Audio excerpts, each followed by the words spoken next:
Welcome to part 2 of the Manager as a Planner presentation of the Insider's Guide to Park and Recreation Agencies. The first step in the planning process is to define the business. We seek to identify the customers and the needs that the organization can and should satisfy. This also helps in identifying competitors. Next, we'll establish major goals. Here we'll state who will compete in the business. Goals must also be realistic and have a time period in which they will be achieved.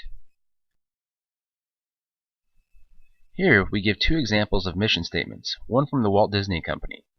The mission of the Walt Disney Company is to be one of the world's leading producers and providers of entertainment and information.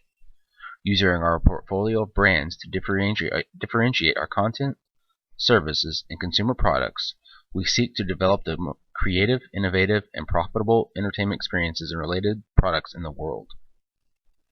For Tennessee State Parks, to preserve and protect, in perpetuity, unique examples of natural, cultural, and scenic areas and provide a variety of safe, quality outdoor experiences through a well-planned and professionally managed system of state parks.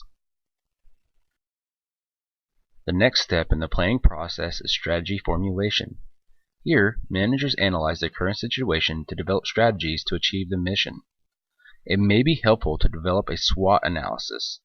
This is planning to identify the following: organizational strengths and weaknesses inside the organization, which is the S&W part of SWOT, and the environmental opportunities and threats in the environment, which is the OT part of the SWOT analysis. Included in the SWOT analysis are three aspects of the planning and strategy formulation. Organizational level strategy develops a plan of action to maximize long-term value. Business level strategy is a plan of action to take advantage of opportunities and minimize threats. Functional level strategy is a plan of action to improve the department's ability to create the value. Here we have the five forces model, which focuses on the level of rivalry in an industry. This identifies how intense the current situation for competition and competitors is. Increased competition results in lower profits usually. There are four aspects. Potential for entry is how easy it is for the new business to enter the industry. Easy entry leads to lower prices and profits.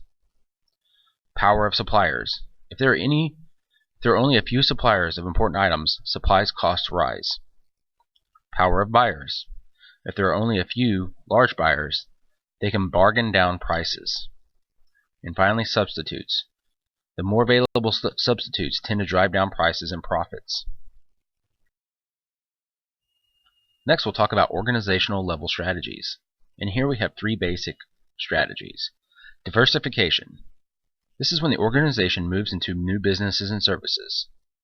Here we look at how Walt Disney owns theme parks and a movie company, in addition to the original services offered. Next is related diversification. The company diversifies in similar areas to build upon existing divisions. Again, Walt Disney Park owns theme parks and a movie company that are related to their original content. Finally, we have synergy, where two divisions work together to obtain more than some of each separately. Let's shift gears and talk about business strategies. Low-cost strategy is to gain a competitive advantage by driving down organizational costs. Lower organizational costs than your competition may mean lower prices. Differentiation is where you gain a competitive advantage by making products or services different from your competitor. Differentiation must be valued by the customer, and successful differentiation allows for higher prices for a product or service. Stuck in the middle. It is difficult to simultaneously become differentiated and provide low cost.